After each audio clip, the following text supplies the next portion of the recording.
Hi there, I'm your host Corinne, and this is Okay But Are You Good? Where we check in on ourselves on a weekly basis to see how we're doing. Are we living our best lives, or are we just trying to get by? Well, I wanted to mix it up a little bit this week with a question. Someone recently stopped me in my tracks and asked, what if it all works out? And I don't know why, but honestly, my mind was blown. I was like, oh, what? What do you mean, what if it all works out? And it really shifted my perspective, like complete 180, because it's so simple, but I'm so used to thinking the opposite of this isn't going to work out. I'm going to fail. What if I'm making the wrong decision? How do I know if I'm going down the right path? And I've gotten so used to having to prepare mentally for worst case scenario. I've never thought to think, what if we prepare for best case scenario? That everything is going to work out. And not to always prepare for the worst. And that's what we're going to dive in today, because I hope it shifts your mind, like how it's working and gearing to shift mine, because that's the new motto for the rest of the year. It's June. We're 6 months, almost 7 months into the year. And we're going to go into it with mindset, what if it all works out? So with that, let's get into it. Anxiety, my best friend, unfortunately, or that friend that I can't seem to get rid of, it somehow convinces you that worrying is going to keep you safe and prepared and in your best shape for whatever comes. Like if we think everything through and divulge ourselves in this exhausting process, then we're going to be okay, because no one can hurt us because we already know what's going to happen. We've thought of A, B, C, D, E, F, G, all the plans, all the scenarios, right? It's like we're almost preparing to prevent bad things from happening, but then you go into it with such a negative mind space, and it's such a waste of time, and it's so exhausting. And that's honestly why I've been working so hard to get over this, to make a new bestie that's always by my side, that's not taking up so much space in my head, because I want to be more positive, forward thinking. I want to genuinely love my life and get it together and snap out of it when I have these bad moments. And it's a day by day, like hour by hour battle. If I haven't made that very clear yet, it's like, it's a process, you know, and it's in all these little things of where our mind will fill in the blanks of like, oh, so-and-so didn't text us back, they're mad at us. Not the reality of like, they probably read it and forgot and went on about their business, and they'll get back to us whenever they can. My best friend never texts back, or a lot of them. And I'm just like, it is what it is. You know, they'll get back to me when they're in a texting mode, like, because they can't be mad at me because I never see them.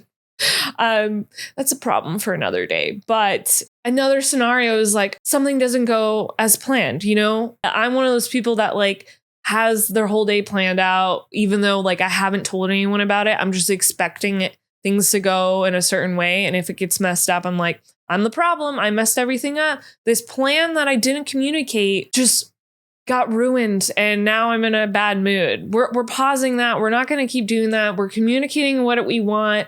I always say all I need is food and coffee, and I'm pretty good. The problem is I need a lot of food, so you got to keep feeding me. But, you know, a lot of these scenarios are just in my head, or your head if you think like this. And we're really good storytellers. It's probably from me being such a bookworm. Like I have a lot of influence from the stories I've read since I was a kid. But like these books, this isn't reality.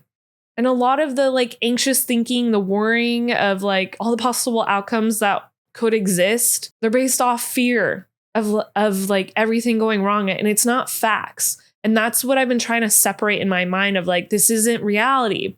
This is what you've tried to convince. This is what your brain has tried to convince you is truth, and it's not. You're believing stuff that isn't true, and you've just taken it for its word, and you're not questioning it. And that's what we're shifting gears in. We're questioning it, and we're mixing up the mindset and the story. So my aha moment was just like, I was talking with my best friend's mom. She's really my best friend. Let's be honest. I never see my best friend, but all good. You know, they're asking me about the future. once you're married, majority of people ask you if you have kids. And I'm like, not now. I'm not ready. And I fear of like what's to come with that because I haven't experienced it before. You hear all these horror stories of like postpartum and this and that and the struggles and, the girl with the list online, but she goes, don't think like that. What if it all works out? You don't know what's going to happen. You could have the best experience ever and you worried and caused all this stress for nothing. And it's so simple, but it kind of blew my mind. I was like, I've never thought about like the fact that things would be chill and there wouldn't be anything crazy. Obviously, I'm not going to know until I'm in it if I have kids. And my best friend, like she had the easiest pregnancy. Everything was great. So like maybe I have the chance of being like that. I don't know, but I'm going to hope for the best. And who knows, that might not even be a thing I experience ever because we don't have a crystal ball.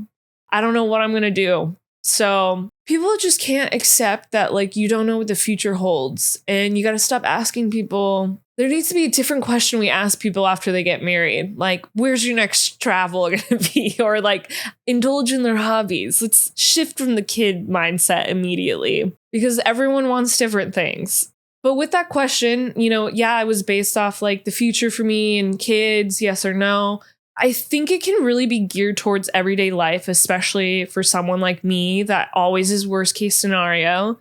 And it's like, okay, they messed up your food order. That's not like, oh, you did something wrong and you pissed off this person. Just people make mistakes. It's fine. Or your fake plan didn't go accordingly, or not your fake plan, but your secret plan that you didn't tell anyone about. The day didn't go as planned. That's okay. Maybe it's just having those fun, spontaneous days are usually the best days and the ones that you remember the most, not like you didn't do things in a certain order. I've learned to chill out a little bit more, even though I'm like still super organized and I make my weekend list of everything I didn't get done during the week. That will never change because I got to stay proactive. It's part of my routine. But going back to that question, or just like life lately, I guess, last year really taught me a lot and I've grown a lot and I've struggled a lot. It's just been tit for tat, kind of like accomplishing my marathon, and I'm continuing to focus on my physical health. I've been traveling more. I have this podcast. It's been a year and it's helped me grow so much and it's been fabulous for me. I've been growing closer with my family. Now that I'm back in LA, I've been building a beautiful marriage and it's just like everything I could ask for and more. And I've been finding routines that make me feel good and I can stick to. Just like reflecting on everything, like I've made it. I did this. I've worked on my anxiety. It's probably been like a month and like it's been good. Like I haven't had it bring me down so much. And that feels like such an accomplishment. And I do have a good life. But you forget when you're in your whirlwind and you're like, oh yeah, everything sucks, right? And so it's so weird to be on the other side and be like, okay, you can get through this. You can do hard things. And you don't need to reinvent yourself completely. You don't need to change everything about you. You just need to see, if you're unhappy, you just need to see what's not working out and what can you control to make it better. And I think I've been working to stop focusing on all the negative and look at what I do have going for me, which is everything I just listed. Oh my gosh. I just can't believe it. I've done this and I'm going to keep going. I'm going to keep showing up for myself. So you should keep showing up for yourself as well. You can get through these hard times. You can enjoy these wonderful times. It's about being in the moment. We're learning to live in the present. And look, life isn't always going to be rainbows and butterflies and anything else that's like cutesy. I'm going to throw in ladybugs. I love a good ladybug. And look, life isn't always going to be smooth. I had like small setbacks this week and then I like distracted myself and got through it because it's a hour by hour, day by day thing. And life is still so hard. It's still so challenging. You got to constantly choose to show up for yourself. It's showing up for yourself on the days that you don't want to. And life happens. Bad things happen unexpectedly. People are going to continue to disappoint you. They're going to continue to hurt you. You're going to lose friendships. unexpected things are going to happen. It's how you decide to work through those things and come out of it is how you're going to be able to live your best life and think, what if it all works out?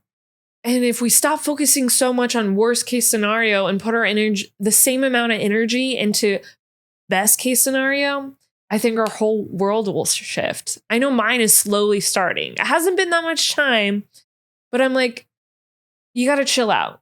And I'm working on being more chill. I'm working on best case scenario because what you put out is what you get in this world, right?